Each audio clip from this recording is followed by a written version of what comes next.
It's absolutely tragic what happened to poor old George. He was a good man, and he didn't deserve to die. Well, maybe he did deserve to die just a little bit. I mean, there was that thing with the... There was that thing with the... Well, I mean, George was a... Has anyone else seen that? He's getting up. George? Are you all right? I mean, you were dead just a few moments ago. Now you feel fine. You are all seeing this. I mean, but you were dead. Your head was cut off. I mean, you've been in the morgue for 2 weeks. You sure you feel fine? Well, never. Well, in that case then. Funeral's off. Suppose we're just gonna have a drink, celebrate that George is back.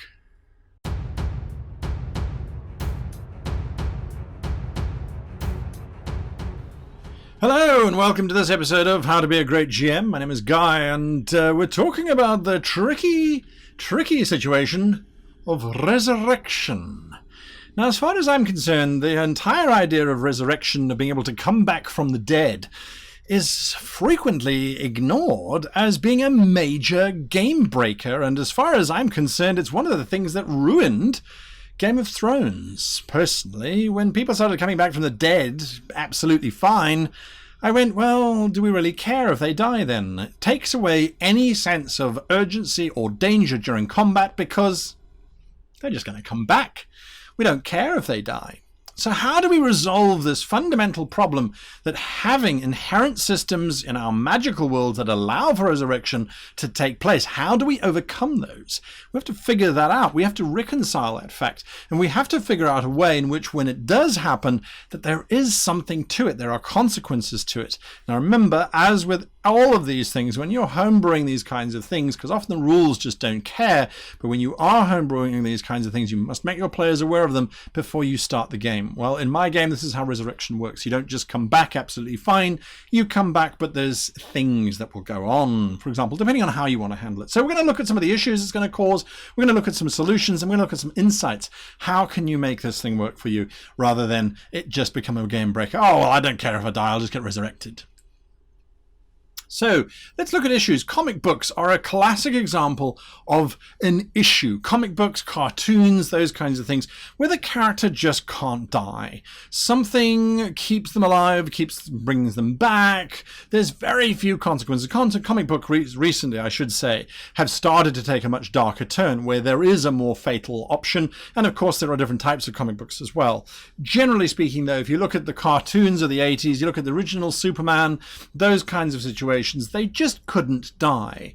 And if they did, they miraculously came back, they woke up, there was that thing that happened, and they were back. So death became meaningless. There was absolutely no value to death. Because I kill you today, but you're back tomorrow. So what's the point of killing you tomorrow? What's the point of doing anything if death has no meaning? That's a major downer in terms of your narrative flow. If your PCs feel that they are completely invulnerable, not only because you're afraid to kill them as the GM, but when they die, they can just come back, well, that becomes a major problem. Your game has lost any sense of danger, any sense of urgency, and is fairly insipid now. It also means that villains are unbeatable. I can't defeat this villain. Yes, I can. I kill them today and they're going to resurrect tomorrow. Yes, I kill them and they're going to come back again in 3 weeks' time. I don't just have to kill the villain. I have to make sure that the villain is dead, and has no financial means to be resurrected ever, because certain rule systems have it that death can have taken place millennia ago and the character can still be brought back to life. So it becomes this major problem within your game that you need to figure out how do you resolve this so that you don't get to the situation where the players don't care, and where defeating the villain is an actual end to the adventure and not merely just part one of a repeatable infinite series of deaths that are going to take place. Now, we can fix these fairly easily or in a more complicated manner. It doesn't matter. We could even just take it out completely and say, once you die, you die. There's no further choice. We need to think what is going to be the most appropriate to our campaign. Where magic is very rare, where it's not very common, where there aren't divine spirits that are going to interfere, the problem is less. But science fiction continues to have these problems too. Clones, alternative realities, parallel dimensions. If you look at my favorite go-to series, Star Trek, multiple times characters have died and been brought back. Those consequences of death are no longer there, they're ignored, or quite frankly, no one really pays them much attention. And that's because the series is a TV show that wants to run on, and the players don't have a choice. They're paid actors. But when you have players who really want to play a good game and everything they kill just keeps coming back, it's not so much. So what do we do with solutions? So let's look at our solutions. So we've got some consequences. We can build in consequences. Now, there are certain spells and certain powers that have consequences, but there are others, the more higher powered ones, that have no consequences. They are quite literally, you just come back from the dead. I feel that there should be major consequences. I think that whenever a character returns, there should definitely be something that we extract from the character as toll, as compensation. In the old days, level drain, level loss, experiential loss, all those kinds of things were quite easily applicable. But over time, they've been removed. Even if you look at modern-day MMOs, in the old days, when you died, you just died. You lost everything. You had to start again. Then it was, well, no, you just had to run back to your body. Now it's, oh, do you even have to run all the way back to your body? Nah, just click on the button and you get everything, including all of the equipment that you had.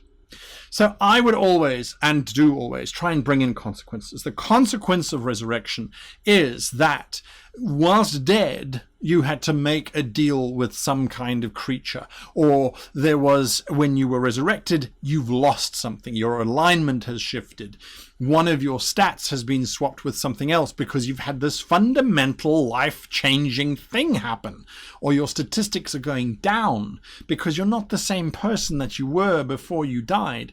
Lower this, but increase that. You now have insight into the fact that there is life after death, or that there is something beyond, and that's where you were before you were pulled back into the mortal coil. So have consequences, have limitations. Your spirit is so thin, it has been redrawn, it has been recreated so many times that there is nothing left to draw from. It is a finite number of times in which you can be returned, and that value is linked to your character's health or something along those lines. By building in these kinds of limitations, you start to, well, yes, you can die, and yes, you can come back. But there's a restriction, there's a limitation. There's a game I'm playing in at the moment where there isn't that limitation, where death has very little meaning, and as a result, there's almost no care for whether the character lives or dies. If they die, well, they're going to come back again, and there's no consequence for coming back either, so let's just keep going. And that often happens as well when there are healing magics that cause characters that are in the death state to come back too. So be aware of that. You could just remove it entirely from your game, and I know of several game masters who do not allow for the character to return, and that is an option. There are some questions, though, that you have to ask yourself. If your campaign is going to come to an end because the character has died and there is no ways in which they can come back, is your campaign worth it? Death can happen fairly easily to characters. Do you want your campaign to hinge around the few dice rolls that will lead to the character dying completely and your campaign collapsing? So removing it completely does, to a degree, remove your agency as the game master to continue the game forward. If the entire party is killed, they're not going to pick up on the same adventure threads and things that the previous party was on. Even adding a new character to an existing party is going to fundamentally change the dynamics, and that new character is not going to have as invested a time in the journey that the current characters are on.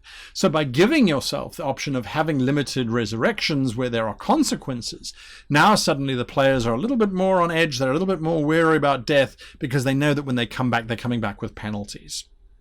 However, too many penalties and then the player won't want to come back. So there's a fine line that you need to ride in terms of how do you balance this whole thing. And it's on a very personal level. If you have very mature players who take their characters seriously, regardless of whether they can be resurrected or not, then you don't necessarily have to worry about this too much. If, on the other hand, you have players who will flippantly just resurrect things without any thought or consequence whatsoever, perhaps it's time that you started to look into adding these. So what then can we do in terms of what kind of insight is there when it comes to these things? I would look at narrative choices. So we've spoken a little bit about what happens when your campaign has a death. Does your campaign continue? Does it not continue? What are the cultural choices? Are there perhaps cultural stigmas? When the character comes back, is their flesh slightly sparkly? Are they slightly grey in the face? Their life force has been altered. There's a mark placed upon them. What do the cultures feel about people who have been brought back? Is there a stigma? Is there a worship? You've been to the other side and have come back. You must be blessed by the gods. You've been to the other side and have come back. You must be cursed by the gods. They didn't want you to stay. So look at the cultural implications of resurrection, not just the financial ones. Usually there's just a cost. Pay a member of the church a certain amount of money and you'll be resurrected. Give the scientist a certain amount of money and you'll be resurrected. Your body will be reanimated. However you want to call it, whether it's divine power or scientific power or magic, whatever. The narrative choice is what's happening to that character when they die. That's something you need to answer. And as far as I'm concerned, a DM who goes, it was just blackness, it was just void, that's fine if you're playing in a scientific game or you're playing in a modern day game where you don't have deities. But when you have deities and the character says, what do I remember from my time in the void when I was dead? What do I remember from that time period? You should have some interesting narrative options there. And when the resurrection is happening, the narrative choices, you should be describing where that character currently is. This hole appears in heaven's floor, and the angels are no longer weeping, but now they are joyful, for you can return. Or perhaps your character is being tortured, or your character is whatever. The narrative choices and how that resurrection takes place, it shouldn't just be a description of the spell is cast, you wake up. There's an electrical jolt, you wake up.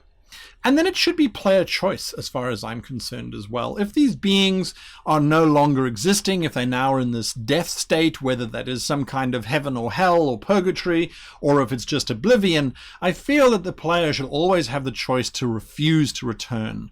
It is something that the players need to decide upon. Are they prepared to come back with the consequences or not? Again, if there's no consequences, well, the player doesn't really care. I die, I live, it doesn't make a difference. The story is going to carry on anyway. So we need to bear all of these things in mind. And if the player says, yes, I want to come back, but I want to come back with a thing, I always like that. When the players come back and they hear voices, or there's something that's unsettling them or is disturbing them, and they want to capitalize on that. Yes, those are my kinds of players. Players where they realize that there has been this change and they want to enforce it. I will then build it in. So then if I was going to have major cultural stigma against these individuals, but they've decided that they want their character to hear voices and constantly be looking around, brilliant. Absolutely brilliant. I will remove the cultural choices I had planned because the player has taken that agency unto themselves. So we need to be upfront about this before we start. You've sat through this whole video, you're going to get all of this bonus stuff. We need to be upfront about it. We need to have significant implications. So don't just say, oh, you have a minor itch. Oh, you have a this, you have a that. Make them significant. They need to be present. They need to be definitely expressed in your game in some way, and they need to be expressed in a way that is definitely a mark of resurrection. Subtlety is not the game here. The character has come back from the dead. They should have ramifications. Even in Star Trek, when characters come back from the dead, there's an entire movie made about that experience. There's an entire series or episode dedicated to them coming to grips with the fact that they were dead and now they're living and they're this and they're that. Let the player character explore that. And if they're not willing to get NPCs in who will help them explore that, you died. What was that like? And now that you're back, are you the same? Or are you just going to carry on being the same? It's a poor player who goes, yeah, I died, I'm back, I'm going to carry on being the same, and doesn't explore it any further than that. Give them NPCs to work on, guide them with priests or with doctors or scientists or with a friendly NPC who's just happy and curious. I'm so glad you're back. What was it like? I mean, was there light? Was it darkness? Talk about it. Come on. But I also understand if you don't want to talk about it. I mean, it's a serious thing, but really, what was it like? So make it significant. Don't just gloss over it. And then, are there alternatives? If it's resurrection, does the player get the choice of coming back as a different type of thing? Is there a reincarnation type deal? There might be a reincarnation event which requires the dice to be rolled, but even when the soul is being brought back, you need to figure out what is the soul's power? What is the essence of life's power in whatever state it's in after it has left the body, after the body has died? What is that space that it's in? And how is it going to return? There might be a spell or a magic power that can restore this thing to into a body, into the existing form that it once used to be in. What does it want to do? Does it want to return? What are the alternatives for that spirit? What are the alternatives for your story? That's also something that's important to bear in mind. The adventure might not end, or the adventure might continue in the space of that spell. Imagine if the priest is casting Resurrect and all of the player characters, their souls are suddenly lifted out of their bodies for a moment. Because this resurrection spell is thinning the veil between the living and the dead, and for a moment the player characters are sucked out of their physical form just enough that they step over into the realm of the dead. And there's an entire adventure that plays out in that realm before they return. How long does it take in real time? A fraction of a heartbeat of a split of a second. And they're back in their bodies and their friend has been resurrected. So you don't just have to have it, bing, you're done, you're back. You don't just have to have the mad scientist flick the switch, put a cerebral stimulator on the character, press it 3 times, roll a die and have it come back. So think about alternative ways of expressing the resurrection, of how that resurrection might happen, and of whether or what the soul is doing. Those are kinds of questions that you should be asking yourself about this I think it's a very deep space. It's a very deep thing to ask because, like I said, there are those issues and there's solutions that you need to embrace and be upfront about with your players. I hope this has got you thinking a little bit about that resurrection problem, because it really can break your game quite easily if you don't think about it a little bit more than just, oh, you come back. Until next time, however, I hope you do come back. Hit the like button if you like this video. Hit the subscribe button if you want to come back. And the Goblin Bell, of course, by clicking on that, it will alert you to new videos that come out almost daily on this channel anyway. Until next time, however, I wish you and yours the very happiest of gaming.